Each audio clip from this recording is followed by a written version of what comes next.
congratulations. Thank you. What an awesome month that you had. Thank you. And I want to really focus in on the big listing you just closed, right? Because it's a huge accomplishment. The biggest one you've had. Yes. And it was I think a really cool way that you got it. So let's talk about, first of all, how did you find the seller? How did the deal even come to you? Let's recap that real quickly. He had an expired listing on the MLS. He'd Okay. been trying to sell it on Zillow for over 2 years. Yep. And I went and met with him. He's the one that I sort of locked him in the garage Yep. with my car, blocked him in with the garage and my car. And we worked it together from November to March. I gave him a lot of information about the comps in the Yep. area. We drilled down to price point, and he ultimately listed with me. He said, "But Sherry, I need to sell the house by June." Which is a top order, a was a very huge tall order, order. because That was the price point's $1.6 million Yes. listing. Yes. And I think it's important to note that he marketed himself less than that, Yes. right? Like a couple $100,000 less Yes. than that. He- So here you come in, a newer agent to the industry, Sure. right? Strutting your stuff. Actually, the cool strategy is you just pinned him in his garage so he couldn't leave until he talked with you. Right. Not really, but it's kind of funny. Right. And then he didn't want to hire you. He was for sale by owner. He was on Right. Zillow. And then worse than that, he hired a discount brokerage to try to give him MLS access. Sure. And then he had a buddy of his waiting in the wings to take the listing when he gave up. That's So true. you couldn't have had any more obstacles in your way to actually getting that listing than the one that you had. But I think the key point that I just applaud the efforts of is the persistence and the perseverance from November, December, January, February, and March. I mean, Correct. this guy went through a lot of emotions during that time period. He talked to a ton of agents. And then at the end of the day, you won. You got the tap on the shoulder and said, "Come on in."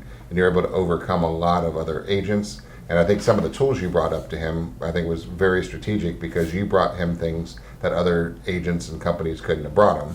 So how important was that? What was the one secret tool that you brought him that other people couldn't? We have that exquisite high luxury auction Yep.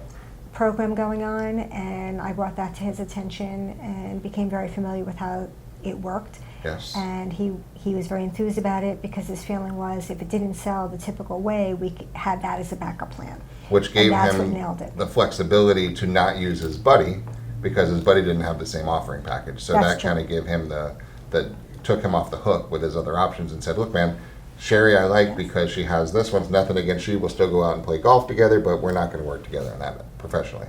So that was really good. So that kind of stepped into his brain over this several months of follow-up to getting it. So all right, so now you get the listing. Yes. And you're beaming. I remember your Yes. face. I mean, for days you were lighting up the whole office, excited Right. about Right. the transaction, which you should be.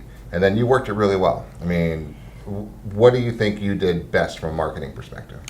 I got really good photos, Yes, you spent did. a lot of time photographing it. I have an interactive floor plan tour that I offer people Mhm. that people from all over the country and all over the world really like, because they buy into the floor plan before they come see it.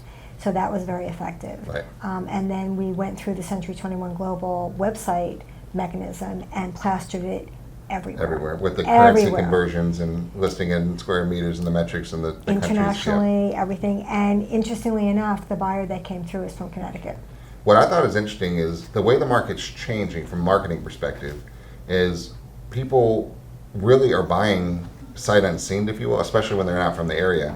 They see the beautiful pictures.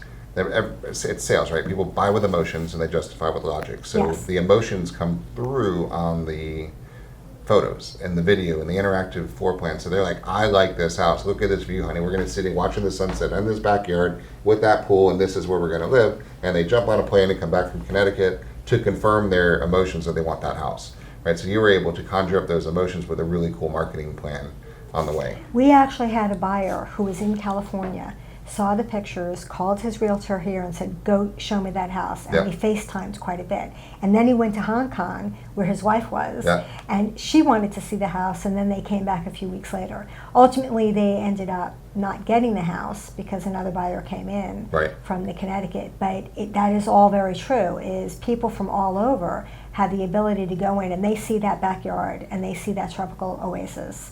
And it clearly brought people in. We had so many showings in 3 weeks, it was amazing. Well, marketing is the name of the game, and Yes. it's all about attention and eyeballs, right? So Yes. you caught some pretty cool eyeball attentions Yes. through your marketing. So talk a Yes. little bit about what you did there. You mean like HGTV Yeah. and MTV? Yeah, you got some good initials rolling through there. Yeah, like 2 days after it went live, HGTV called me, and at first, I'll be honest, I thought it was a prank because all my friends know I watch HGTV, and they were like, so when I finally listened to her for a while, I realized, oh, this is real. Yeah. So they arranged to come in. They wanted to use it for their Beach Bargain premiere show.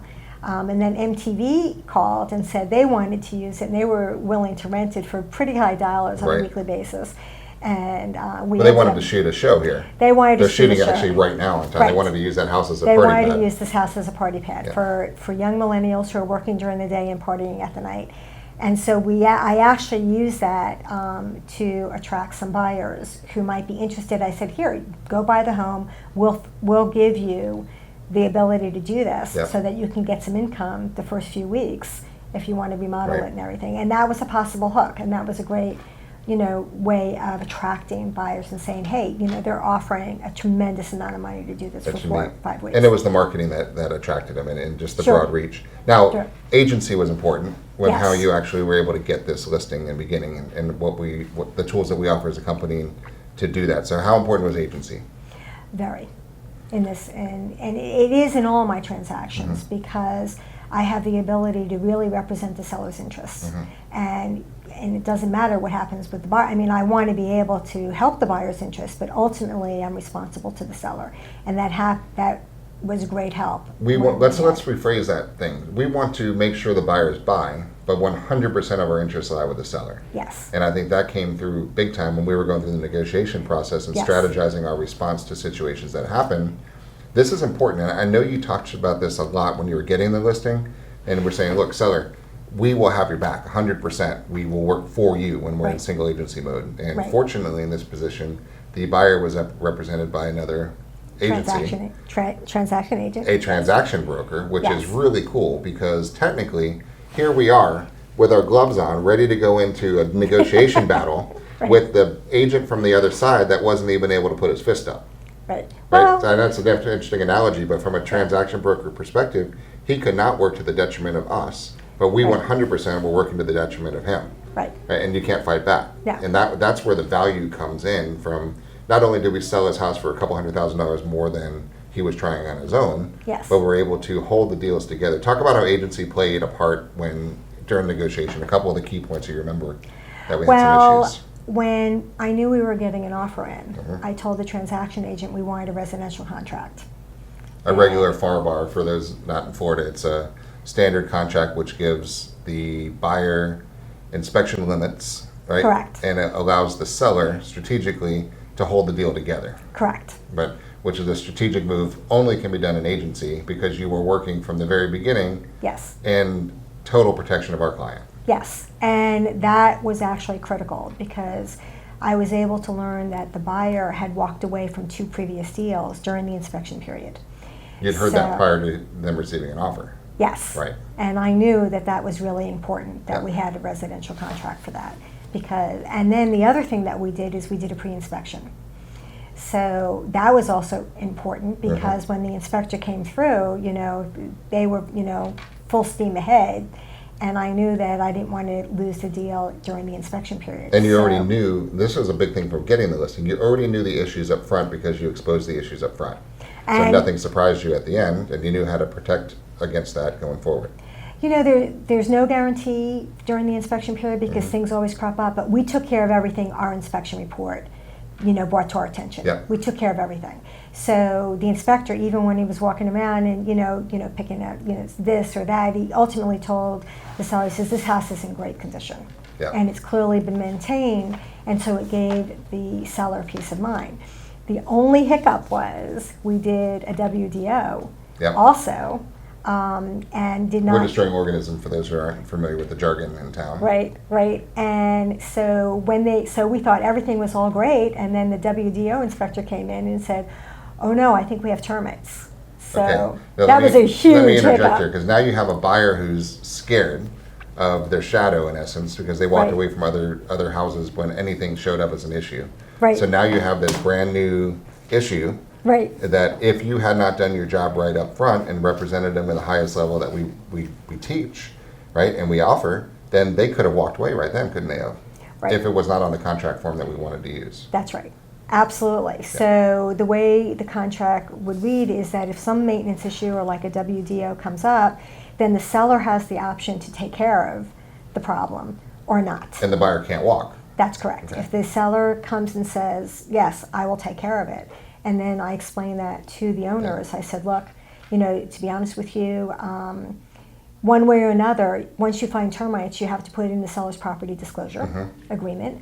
And so it has to be taken care of anyway. That's right. So we might as well take care of it. And they now. didn't know about it beforehand. This was a We surprise had to them. no idea. I Right. mean, he even had a semi-inspection at his house because a couple of years ago he had something on his windowsill and they came and treated it. Right. They came ahead of time, WDO. We had no idea Yep. that we had this problem. And of course, my family is moving to California and they didn't want to have to worry about tenting. So it was very stressful. So we got the buyer to agree to extend our closing. Yep. And that we would tent it, they would move out and tent it once they moved out. So And we made that's the what did. deposit firm. Well, the deposit, we did a deposit up front for when we accepted the terms. Then a deposit was due at the end of the inspection period, which the buyer flew down from Connecticut and gave it to me in hand, Yeah. gave that in hand. And then, of course, we had that other hiccup. It was a cash deal. Yeah. And I get a phone call from an appraiser and says, I want to come in and appraise the house. So I said, I don't think so. It's not required in the contract. It's not required, it's not addressed in the contract. You're buying it as is, cash with no financing contingency at all. Right. Because typically when people want an appraisal contingency, they want to make sure that they're not overpaying. And if they are, they want to be able to walk. Yeah, you don't want, I mean, when someone comes in with a cash deal, the whole idea is you accept, an offer that's still a good offer, but you accept maybe an offer that you might not have if there is financing involved. Because there's no contingency. There's you no have a sale. contingency. You have a sale, so it's worth it, Right. right?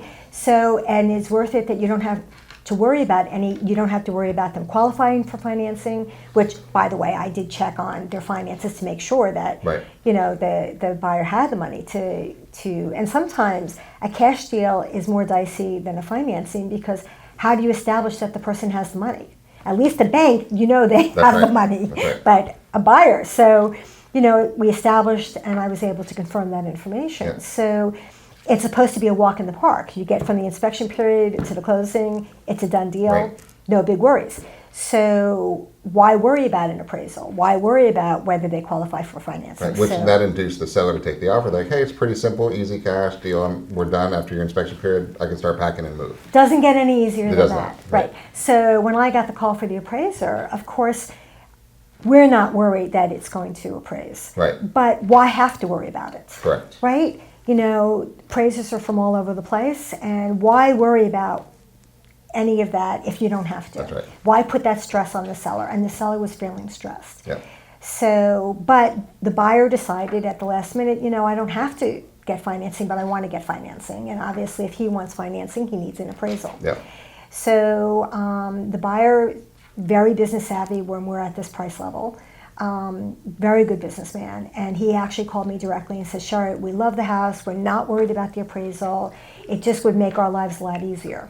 And for me, for making a deal, it has to work for both parties. So, More importantly, it has to work for one party. well, in specific. But you're right. The deal has to come together. It has to come together. Right. And so there's no reason why you can't try to accommodate the other party. But there has to be an exchange. Right. And so I said, okay, so can we increase the deposit?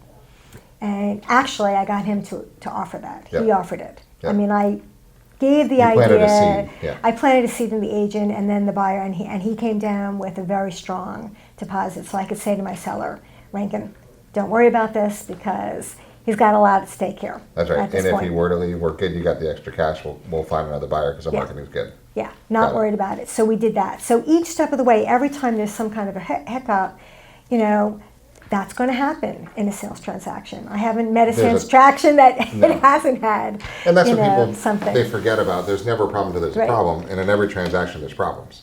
And that's Always. why we exist, to handle that. And we're problem solvers, you know, and we'll do what it takes to get that.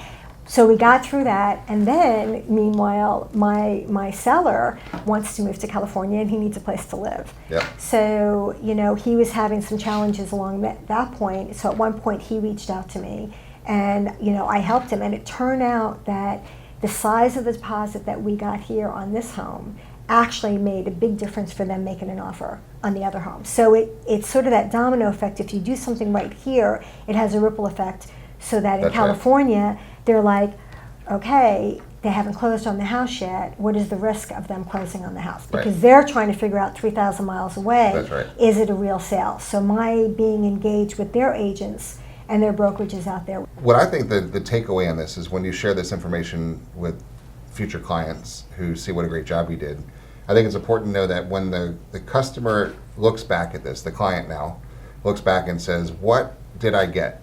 Right? They took a gamble hiring you. They really didn't want to hire an agent. They wanted to do it themselves. If they had to hire an agent, hire a friend. They hired a virtually unknown to them Right. person and trusted one of the largest financial assets in their life, right? Yes. And at the end of the day, it was a great decision because they put more money in their pocket. They had a smoother transaction because the realization came that a full service real estate professional with negotiation skills and the ability to master and how to communicate with people and to put deals together, but with agency, so your loyalties are 100% slanted on the side of them, but the other side doesn't really notice that, is Right. an artful mastery of negotiation and deals. So they made a lot more money, had a lot less stress. So the value of what do they put in their pocket versus what they spent is night and day. So the value is there, which is why we still do what we do, because the true value of professional is truly invaluable on that one. So you did a phenomenal job. Thank you. And I think the next future clients are going to be very thrilled to have you. And Thanks.